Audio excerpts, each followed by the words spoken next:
দুনিয়া উল্টায় যাক, তুফান হয়ে সব লন্ডভন্ড হয়ে যাক, তোমার চোখ, তোমার মন, তোমার নিয়ত, তোমার চিন্তাকে রবের সন্তুষ্টির দিকে তাকিয়ে থাকিও। রব যদি তোমাকে দিয়ে খুশি হয়, তুমি পেয়ে খুশি হও। রব যদি তোমার থেকে নিয়ে খুশি হয়, তুমি দিয়ে খুশি হও, হারিয়ে খুশি হও। কারণ যে বান্দা রবের খুশিতে সন্তুষ্টি মনে হতাশা ছাড়া খুশি থাকতে পারে, রব্বুল আলামিন ফিদ দুনিয়া হাসনাতাও ওয়া ফিল আখিরাতি হাসনাতার, দুনিয়া আখিরাতের নিয়ামত সে বান্দাকে দান করেন। সুবহানাল্লাহ।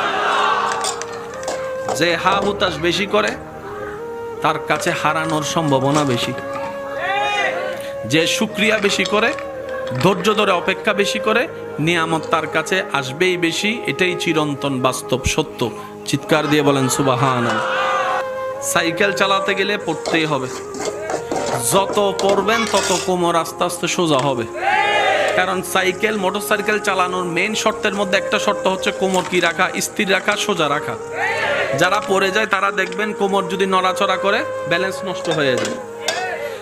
যত পড়বেন ব্যথা পাবেন, ধাক্কাটাই পাক্কা হয়ে একদিন দেখবেন আর পিছন থেকে একজনকে ধরা লাগছে না, আপনি নিজেই সাইকেল চালাইতে পারবেন। সাঁতার শিকার আগে পানি খাইতেই, জোরে বলেন, একদম জোর করে খাইতে না চাইলো এক ফোঁটা হইল পানি খাবেন, সাঁতার শিখবেন। একটু জোরে বলেন না। ধাক্কা খাবেন, ধৈর্য ধরতে পারলে রবের উপর সন্তুষ্টির সাথে পাক্কা হবেনই হবেন। এমন ভাবে আল্লাহ তাআলা আপনাকে পাকা বানাবে, মজবুত বানাবে। যারা আপনাকে ভেঙতে চেয়েছিল এক সময়, যারা আপনাকে নষ্ট করতে চেয়েছিল, ধ্বংস করতে চেয়েছিল, ওই আপনার ধৈর্য ধরে সবর করার কারণে, রবের সন্তুষ্টির অপেক্ষা করার কারণে আপনাকে আল্লাহ তাআলা এমন মজবুত দেওয়াল বাঁধিয়ে দিবেন, আপনাকে আর কেউ ভাঙার ক্ষমতা রাখবে না। সুবহান। জান্নাতের রাস্তা কয়টি বলেন না ভাইয়া? ইহদিনাস সিরাতাল মুস্তাকিম। জান্নাতের রাস্তা কয়টি? কিন্তু ৭৩ দল বলে ৭৩টি রাস্তা হয়ে গিয়েছে।